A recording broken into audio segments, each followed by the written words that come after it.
Hello and welcome to Admit One, your movie and TV podcast right here on Rabbit Hole Media. I am one of your hosts, Jack Nedley Thompson. And today I am joined by one Kristian Lasham.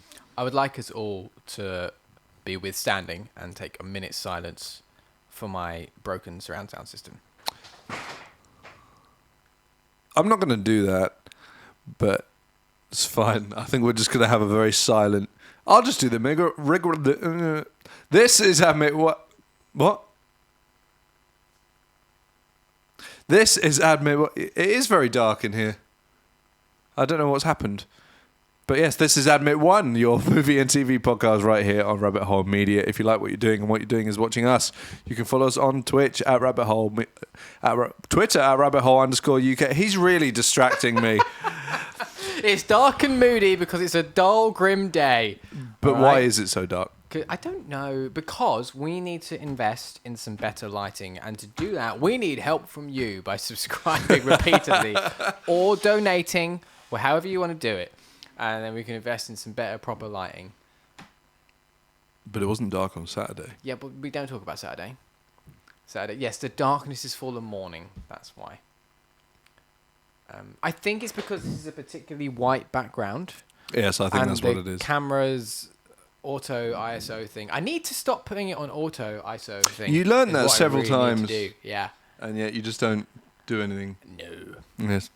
Yes. This is Admit One, your movie and TV podcast right here on Rabbit Hole Media. If you like what you're doing and what you're doing is watching us, you can follow us on Twitter at _UK. You can subscribe to us on YouTube. Sorry. You can follow us on Twitter at _UK. At Rabbit Hole _UK. You can subscribe to us on YouTube where you can see us anytime that you wish. You can follow us on Twitch at Rabbit Hole Media, and you can subscribe and follow on multiple different podcast services on and around the internet. Indeed. And now you can follow us on Instagram at Rabbit Hole Media _UK. You can follow us on TikTok. I don't know why I did that. At Rabbit Hole Media. If you would like to support us, head to merch.rabbitholemedia.co.uk for a wide range of merchandise reasonably got wider. And finally, if you're watching us live on Twitch and are an Amazon Prime member, you get one free Twitch Prime membership a month. Please find it within your heart to give that membership to us. It doesn't cost you a penny, because very long way to helping us bring you the shows that you love. We need to rewrite this rigmarole. You're right. We need to shorten and change this because we've added so many things. Yeah, we just add, and we don't change it. So I feel we should rewrite and make it like a third as long. Yeah, I agree. How do you want to do it? Do you want to plan it? Do you want to wing it at the end of this episode? Do you want to wait and I'll wing it at the next press start? How do you want to, what's your thinking? I'm going to wing my decision. All right. I like it. Today we are here to talk about Mission Impossible 3.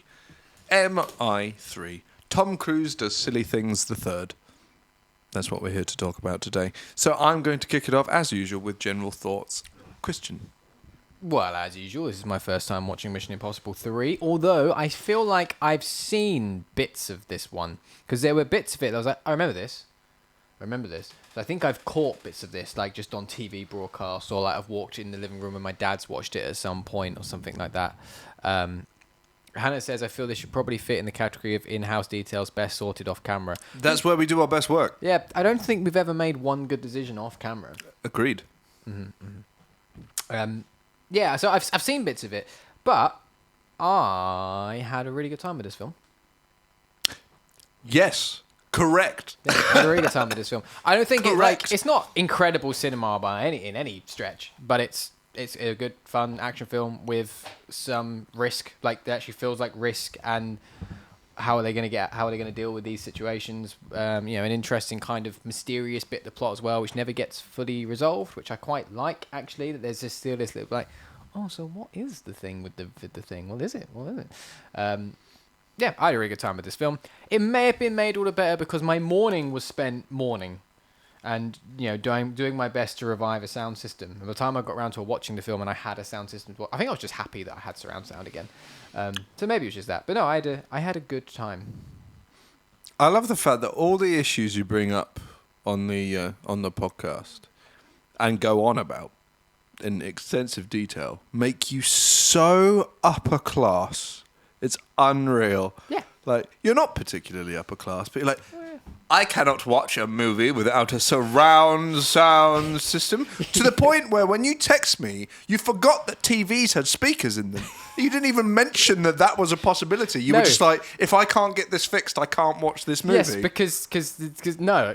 Speakers built into a TV are the spawn of Satan. They shouldn't. They are terrible. Why they are as bad as it's insane. This TV was like $1,000 is RRP, and the speakers in it sound like they've come out of the arse end of a 1950s headset. They are awful. It's like, why does it happen? Why do the TVs have terrible speakers? I mean, I know why. It's because of the small and the flat screen, but mine still, are actually really good. It's well, fuck yourself. Your TV was like $4,000, so outrageous. 3.5. Like, no, and you say I'm not upper. I mean, you've seen my house. The only reason I'm not upper class is because I've bought upper class. Yes, you don't have things. a driveway and a servant. You're not particularly upper class. No, but we've just built a bar. You don't even have a downstairs. I do have a downstairs. It's a meter by a meter. That's all. The contents of my house then is fairly upper class. I have a piano, a bar now. It's true. We plan on investing in a wine fridge. I feel like I'm proving my point. Our Where bath the fuck has are a you gonna jacuzzi put in that? it. In the kitchen. You don't have enough space for anything in the kitchen. There's always space. You just have to squeeze. I don't think you can squeeze. Does my house just flow? Yeah, a little bit. What? Because I don't have a downstairs. Well, yes, but have you never heard of a flat?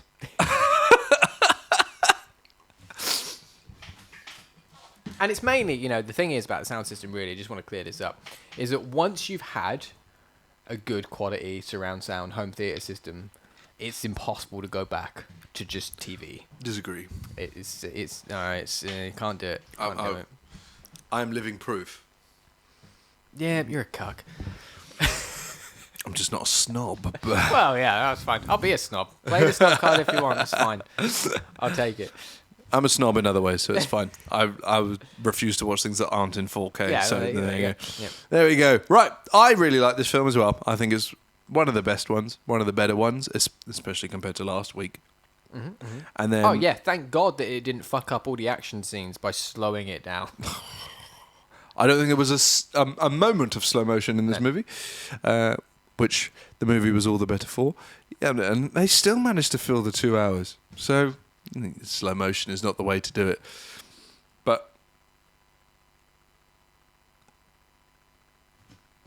sorry, I've just read that message and I was floored for a moment. Sorry. Hannah has just put, also to counter your point, I used to have a $35,000 sound system and now I listen through my TV, so it's possible. One or two things has happened. Either Hannah has missed a point in the middle there, or she used to own a cinema. Right. Also, why is this a used to situation?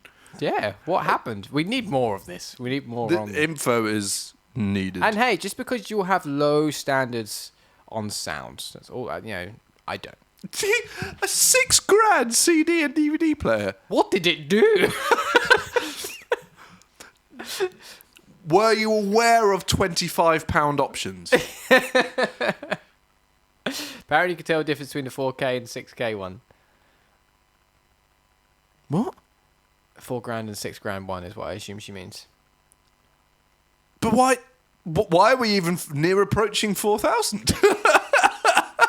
Like, you're looking at 50 quid tops for a 4K Blu-ray player. These no, not tops, but for a DVD player, you're looking at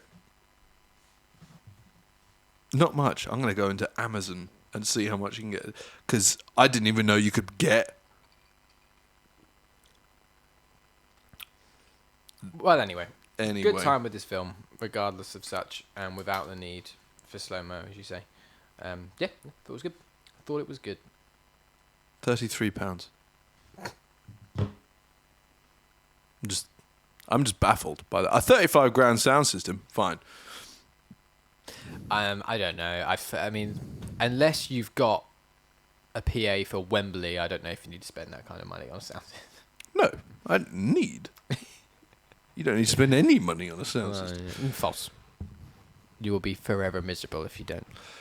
Well, at least I will be. I've had a very sad... Don't judge me. I'm mildly judging. But anyway, Mission Impossible. Really good. I really like this one. We're not in the phase where they've gotten completely insane yet. And they've... so we're not in the point where they've really found their footing on what they are. That will be not next week, but the week after. Because, yes. But, yeah, I really like this movie. It's a really good movie. What are you doing? I hear a weird sound. Oh. It's Lilt somehow. Lilt is making a sound. I didn't know Lilt made sounds, but the reason I was interrupting is I was concerned it was the computer. And that's why I moved the bottle to see if it was the computer. Everything seems to be dying in this house. I feel like an EMP's gone off in this house. So many things are going wrong. Absolutely. But anyway, let's dive into spoilers. All right. So Morpheus isn't the bad guy. That's really weird. And the reason I mention that is that twist where I want to say Neville. Was his name Neville? I know who you mean, but I don't know. The twist that he was up to no good all along. Like, I don't know how it happened, but suddenly it was like moments before it suddenly made it's him. Like before it revealed it was him, it was like it's him. It's going to be him because. Like, it's just the way they built up to it, and the way like Lawrence Fishburne says to him in the office is, "Oh, I'd like to see that intel in my office." He's absolutely. Like, I feel the exchange didn't feel right for Lawrence Fishburne being the bad guy still, and that trying to be the. And I was just straight away from that point. I was like, "It's him. He's the one. He's the one. It's been up to no good." And my biggest takeaway was just of a negative thing. Was I just feel like that, for me at time watching it, I felt like that twist had no impact because it just suddenly became predictable. So when the reveal came, it was just like, okay, yep, I know. The same as it was like, yep, you haven't shot his wife, have you? That's not going to be her, is it? Quite clearly not going to be her because there's still half hour of this film left. Yeah. Hannah says, I misremembered the whole film and thought the baddies were Lawrence Fishburne and Jonathan Rhys-Meyers. You did remember that quite wrong, yeah. They're both goodies. Both goodies. I have a lot of positives on this film, though. I think I really, really enjoyed it opening with an in medias res. Not many films or bits of media really try that because it's quite hard to do well. And there aren't many things I've seen have do it well. It did a really good job of that. In medias res, for those not a nerd, is when the film starts with a scene that's from the middle of the film that it goes back to later. So obviously it started with a scene that we get later on, about an hour and 20 minutes into the film.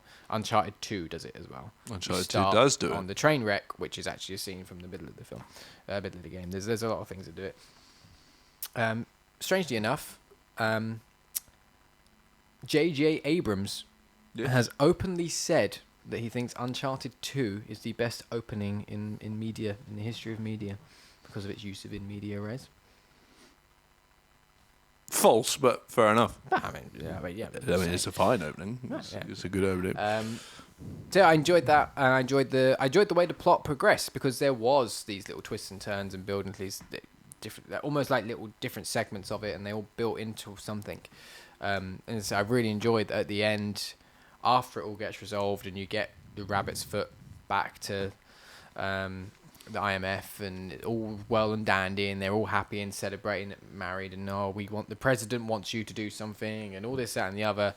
I like that it's like still not ever revealed to you what this thing is that they're actually fighting over and going after all along, because the first two films just kind of do around that. This is the thing we're going to get, and why it's so dangerous, and why we want it.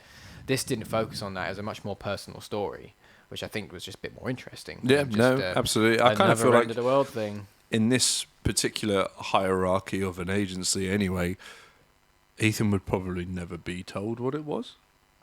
No, it makes sense that he wouldn't be told. It's the fact that the audience isn't told. Yeah. Hannah, the name of the callbacky thing, in medias res.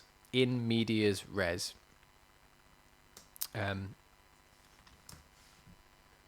I like that. And I like that kind of, for lack of a better term, a cliffhanger, which I imagine will never get resolved, or maybe they throw back to later on in the films. I don't know. We'll find out. Don't tell me.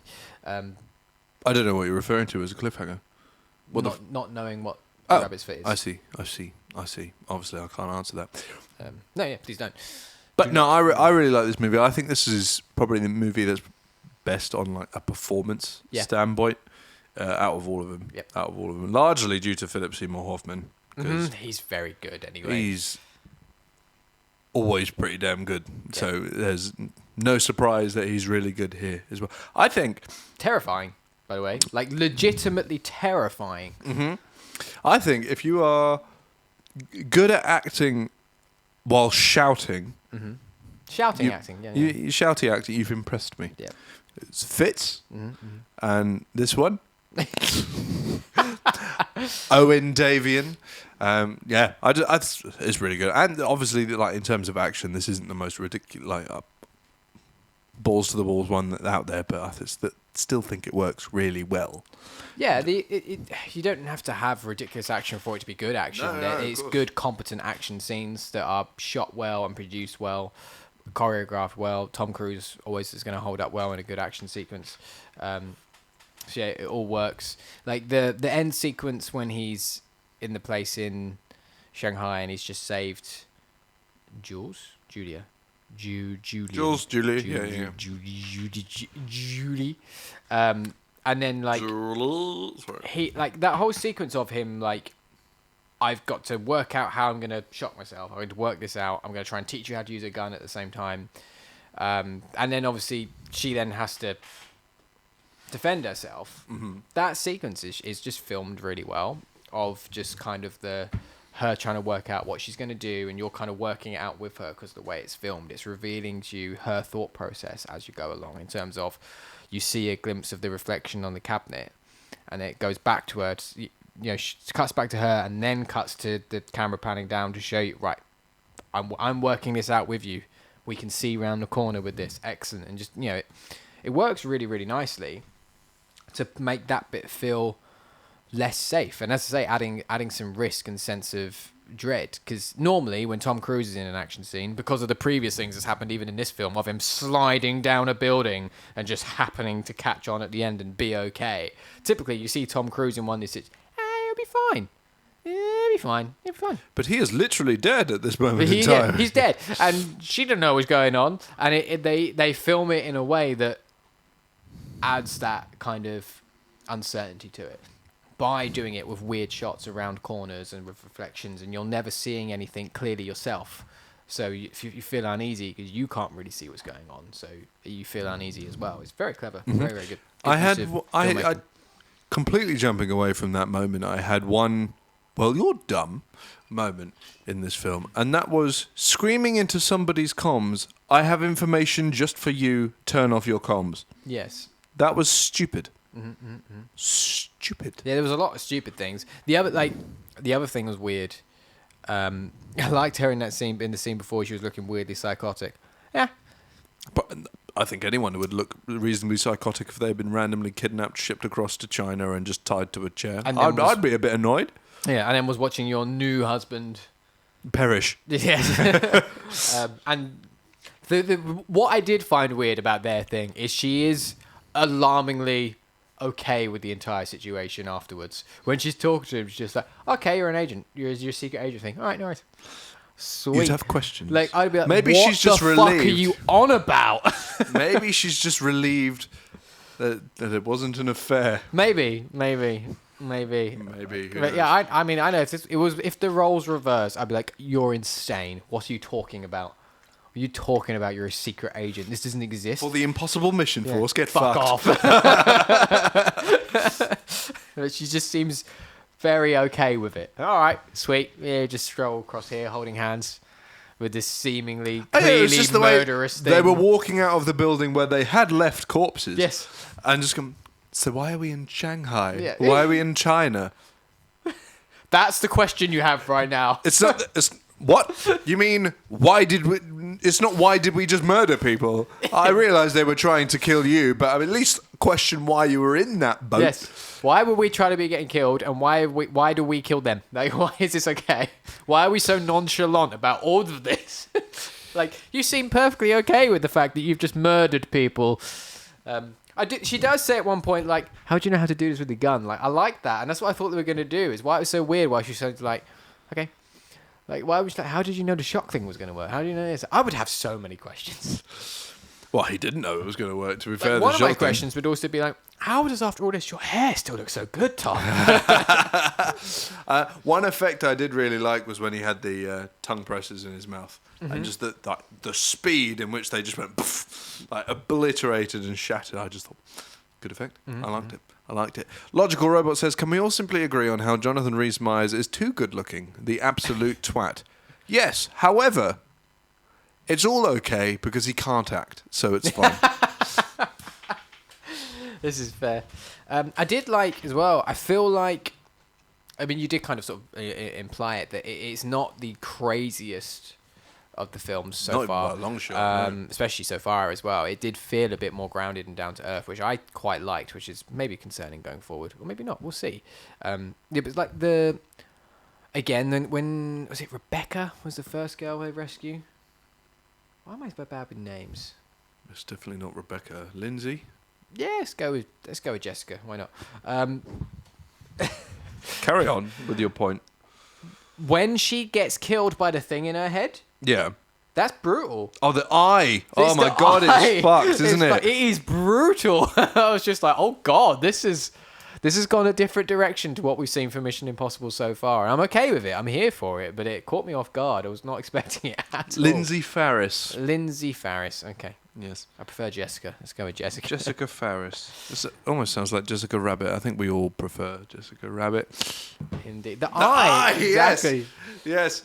J.J. Abrams did do a really good job. And he didn't overuse lens flare. I've just had a think. Kristian's had a think, everybody. Mission Impossible 3 is... what year is it? 2006. I don't know what he's doing. See, weird. Uncharted 2, 2009. So it's strange because I've seen James... I've seen the thing where J.J. Abrams specifically references Uncharted 2 and its use of it in medias res. It's weird that he's also had that used in medias res in this film that was years prior. Before I also think Mission Impossible 3... this is obviously just personal opinion. I think the Mission Impossible 3 one is better. I agree. Than the Uncharted 2. And not to say I don't enjoy the Uncharted 2 one. Well, I think the difference though is the circumstance. The circumstance of Mission Impossible 3 is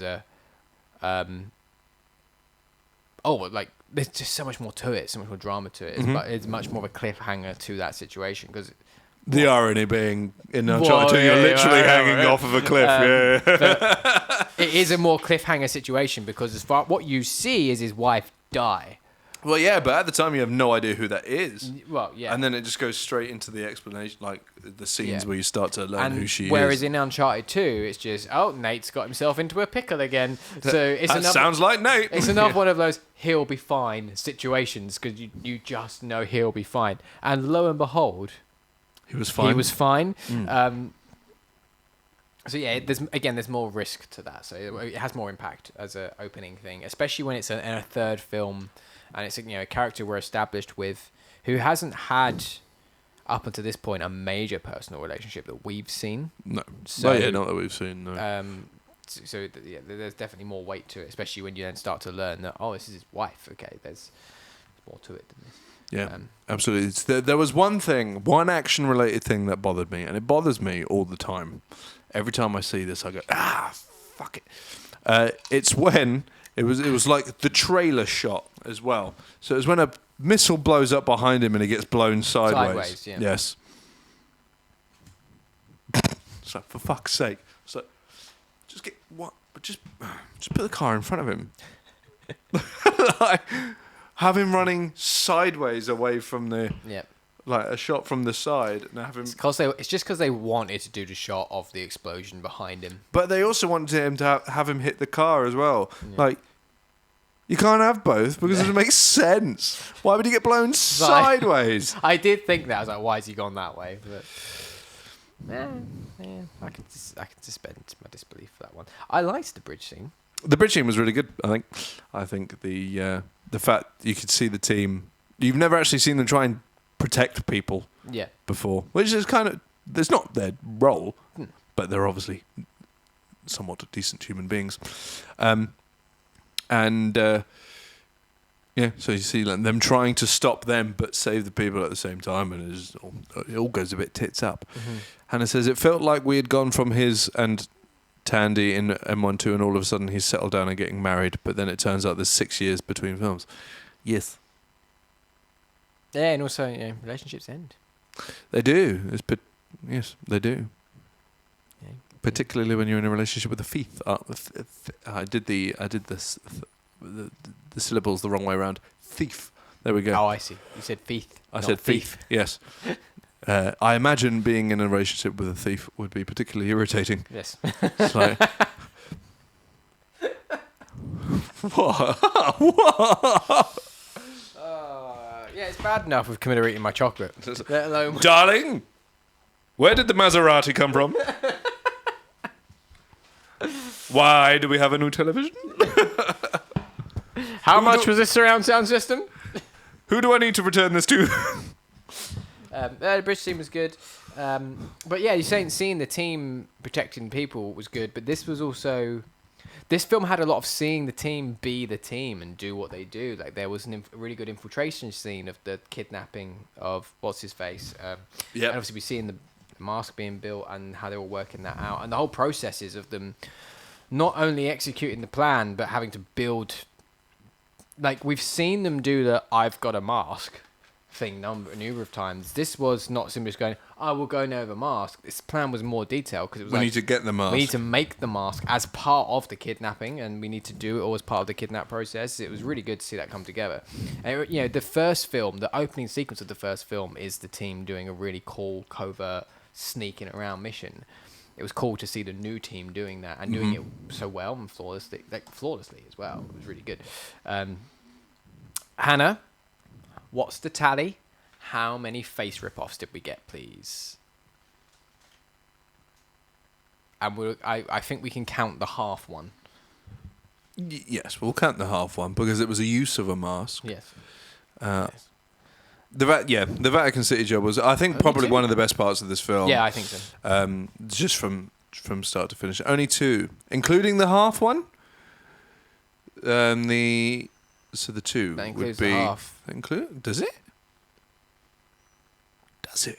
I don't. What's the other? Hang on. Does he rip his face off when he's Philip Seymour Hoffman? He does. Yeah. So when they get into that's a really nice car. Oh yeah. You're right. Was that the only one? I guess it would have been. We do get a face application. But we do get. I thought that was a really good transition.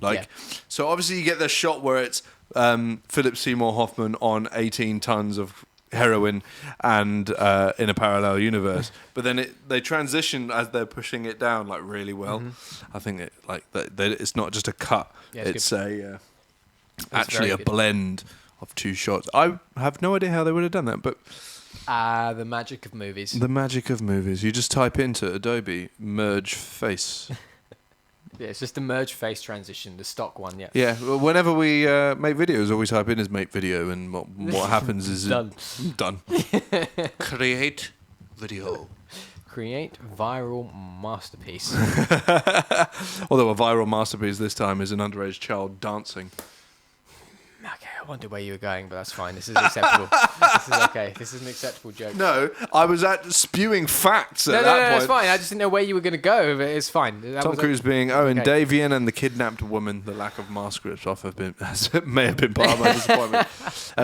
That's fair. I think, unfortunately, it does remain decreased from this movie onwards. But maybe because Mission Impossible 7's coming out, so maybe in that film they'll have 45 of them. Maybe. So you never know who's who. Having just constantly. I don't understand this plot. Having a conversation reveal your deepest, darkest secrets. Ha ha, Rick! Run away.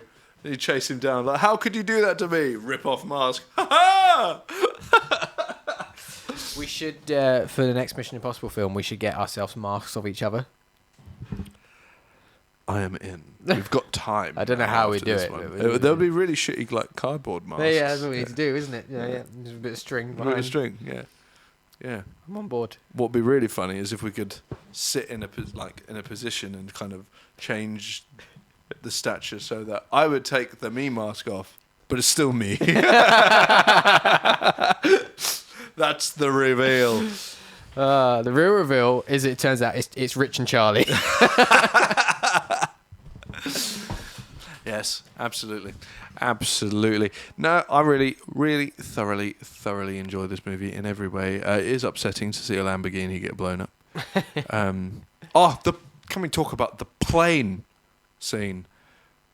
That's one of when he's dangling Philip Seymour hopping out of the fucking plane. Loses his shit. He loses his fucking mind. Also, Luther, you fucking idiot. Don't say his name. Yeah, I would argue that Luther is entirely responsible for all the things that go badly in this film. Agreed. Because not only did he stop Ethan from just killing him, which he was going to do, he was just going to let him go, and that would have been many of his problems solved.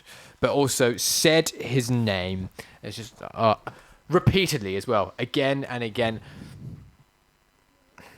Yeah, that really irritated me. And if I was Tom Cruise or if I was Ethan in that particular instance, I would have pulled him back in, shut the doors, and proceeded to beat the shit out of Luther. Right, Luther, your turn out the plane now. Now you're going out the plane, you fucking idiot. Why would you say my name 90 times?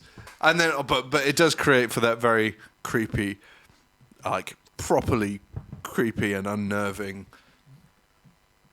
little speech that he does, and then just goes, Ethan, and you're like, oh no, his fault. Fucking, it's really good. That speech he gives him of just like, he's like, do you have a girlfriend, wife? Because I'm gonna find her. Like, it's just no messing around, just straight in like, yeah, I'm gonna find your wife and I'm gonna make her watch you die. It's really fucking, it's good. It's really good. I really like that kind of villain.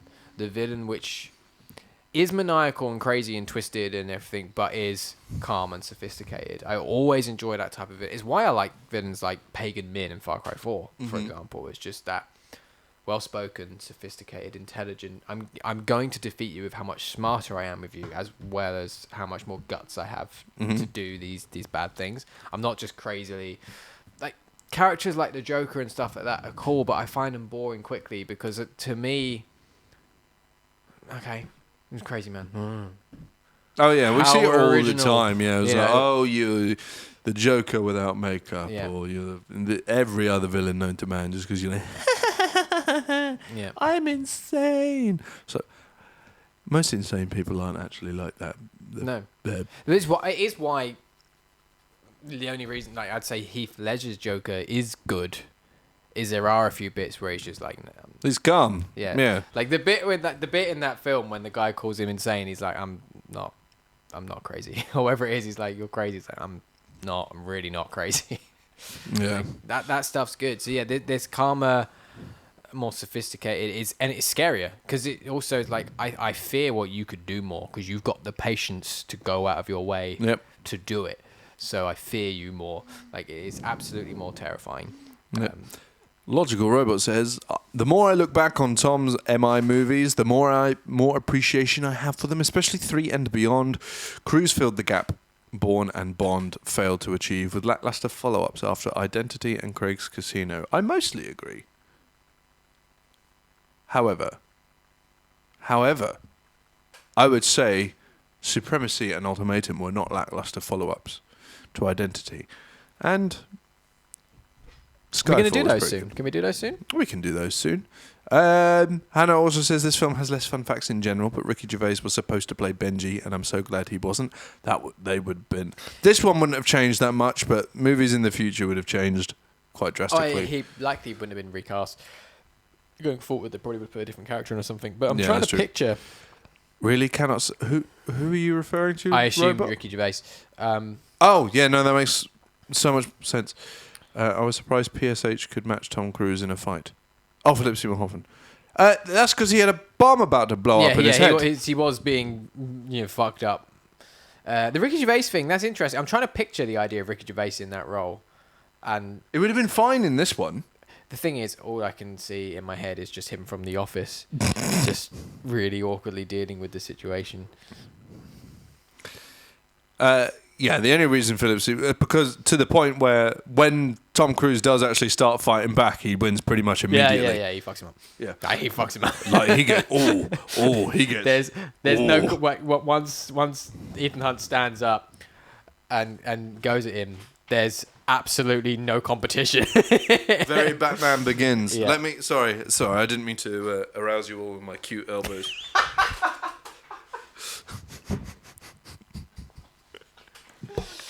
Oh, it's an inside joke just for me. I like it. For reference there, we got a YouTube comment on one of our videos today from someone complimenting Jack on having cute elbows. So, I don't ever want to meet that person. So he's never going to let us live that down. He's got cute No, elbows. I'm not. I have nice shirts and elbows, apparently. Yeah, Like, you do. not the things you would think of, to. But hey, Peg was a great cast, especially if you consider the future of the prick of the franchise. Yeah, and Simon Pegg was even quite good in this role. The way he's in this role, he's very well. It's the same role, but in this film, and the role his character takes in this film is still works really well. Indeed, I like pretty much everyone in this movie. The Mission Impossible movies with their teams, they're kind of just like change with the breeze. Yeah, that was the other thing I was going to say when watching it. So far, I think this has been the most entertaining team to watch. So far, and the ones I felt like most likable. There's a good banter and chemistry between them. They getting on with the job. They work well together. It's more interesting to watch so far. I thought anyway. Like I asked you in short, out of the three I've seen so far, I have seen Fallout as well, but this is the best one I've seen so far, I think. Oh really? You preferred it to Fallout? From memory, but Fallout I saw a little while ago. Fair enough. So I asked in episode 1, but obviously we didn't really see much of him. What do you think of Luther now? Well, I was starting to like him, but then he fucked Well, then he just up, did the didn't he? fucking ignoring that incident, ignoring the incident. He's a good, likable character, and you can see that he's a good friend to Ethan, and like the character makes sense of how he's being used. I don't think he's anything special or exciting, but I don't know why. I just really like him. an essence of respect has been lost today. Well, yes, of course. He did have the incident. We won't talk about the incident. Did Eddie Marsan die? I don't know who that is. Unfortunately, I don't know who that is. So I can't answer that question. Side note, and I was thinking this, I thought this last week as well, but I thought it again earlier and watching today because of Tom Cruise's haircut was different in this one. Have you seen the film he did with Cameron Diaz, Night and Day? Distinctly average action movie, yes. Sorry, can you say that again? It was a distinctly average action movie, yes. Yes. There's always going to say it was a distinctly active, no. Distinctly average. Yes. It was Psychic with plaster on his fine, nose. was what I was going to get to. But I thought of it when watching the last one, and I thought of it again when watching this one. Mainly because, obviously, as I said, I've not seen the Mission Impossible films before. This is my first time watching them. And Night and Day I remember seeing. And clearly, now I'm watching, watching these, it's very clear that Night and Day was made and Tom Cruise cast just because he's Ethan Hunt. Mm-hmm. And there was just a case of, how do we try and make it? It's a rip-off Mission Impossible. Yeah, pretty much. Now that I've seen these films. Yeah, I still don't know who the psychic with the plaster on his nose was. No, who was the psychic in this film, or in the last? Hannah says Night and Day is ridiculous. I used to have a Mercedes SOK, and I don't think you could fit down Cameron Diaz in the boot. Maybe she's very small. Isn't she quite notoriously quite big? Probably. Is it not tall? Probably. Or she's bendy. She could be very bendy. You know. Eddie Marsan. Oh! I was trying to think of a character called Eddie Marsan. Oh, him from World's End. Yeah, the guy from World's End. Did he die? I don't know. Do you mean in real life or do you mean in the film? I assume you mean in film. Because I don't think he's dead now. No, he's still alive. Yes, the actor is alive. The actor's alive.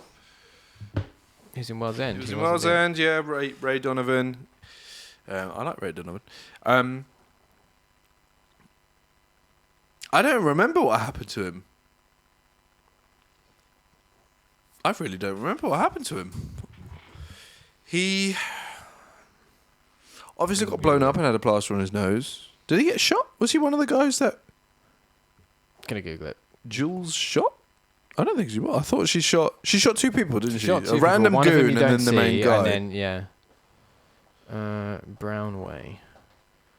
What? I imagine he just fucked off then. I don't know. To Brownway in Mission He's actually Googling it. Impossible.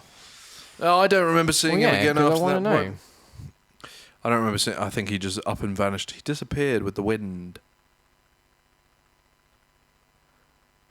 I also miss Philip Seymour Hoffman. He gave the world he gave me the word sharted. Ethan is captured by Davian and his men after regaining Rabbit's Foot. Before he faces Davian again, Brownway salutes him and places an explosive charge similar to the one that killed Lindsay in his head. He then stays with Davian during Ethan's interrogation and leaves with his boss after Davian killing his translator. Knowing that Brownway does not seem to have crossed Ethan's way again after that, we do not know what happened to him, since in addition to that, Davian was killed and Ethan was able to get rid of this bomb with the help of his wife. So, we just don't know. Don't know what happens to him. Then they shouldn't just be strolling casually if the bad guy's henchmen are still around. They shouldn't really just be strolling casually anyway. Also, how did no one outside hear any of that? Well, I mean, there is that. Maybe they just don't care. Maybe it's just very normal. It's very Shanghai. There's a gunfight going on again. We'll just stay on that one. I would imagine... I'm not imagining, but this isn't true. I'm just now hypothesizing. Maybe one day there'll be a Mission Impossible movie. Mission Impossible 8.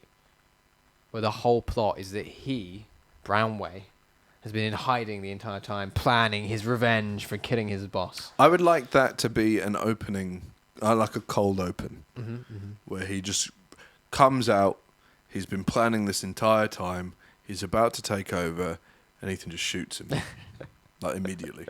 Kind of like the scene in Indiana Jones with the guy with the whip. Yeah, the sword. The sword, yeah.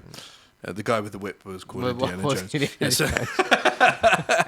But yeah, he's doing all that, and then it's just a bang, and then bum, bum, bum, bum. Yeah, I'd enjoy that. I'd totally enjoy that. I love stupid things like that, but no. I can't remember exactly because it's been a while since I've watched. Been a while since I watched a chunk of these movies, but I think from here, in my personal opinion, from this one onwards, it's better every time. But I can't remember with 4. 4 is my wiring. Well, we'll find out in 2 weeks. Blank space where I can't remember if I prefer 3 or 4. But I really like this movie. I have not too much else to say. I think the action was really good. I think the performances were really good. I think effects wise, because this is where they started properly doing things properly. There's a couple of bits where you're just like, oh, that's CGI, but not in a way that was super distracting. Yeah, nothing that stood out to me as looking odd or anything, unlike the first 2, which had a few bits. This film felt the most. I mean, it is so far, but it felt the most up to date so far. Yeah. The second one in particular felt older than what it was. Yeah. Absolutely. That did not age well, number 2. 1 aged fine, I think, but it's just the unavoidable, this is what the 90s think future tech will look like. Yeah. They almost got there with the watches. Is 4 the Dubai one? Yes, it is. 4 is the Dubai one. This is the first one where he does a ridiculous stunt in the name of movies. He does that. Anyway, what's he doing in number 4? 4 was when he was hanging out, he was on the outside of the tallest building in the world. Oh, yes, I remember seeing this. Hannah says, in my memory, the Mission Impossible films started getting better when they weren't numbered and had subtitles. That's now. It's number 4. Yeah. Number 4 is where they start having subtitles. So what's the name of number 4? Ghost Protocol. Ghost Protocol, okay, fine. Ghost Protocol, Rogue Nation, and Fallout. Rogue Nation, to me, has always sounded like a... strip club for mercenaries. I don't know why. But anyway, this is Admit One, your movie and TV podcast right here on Rabbit Hole Media.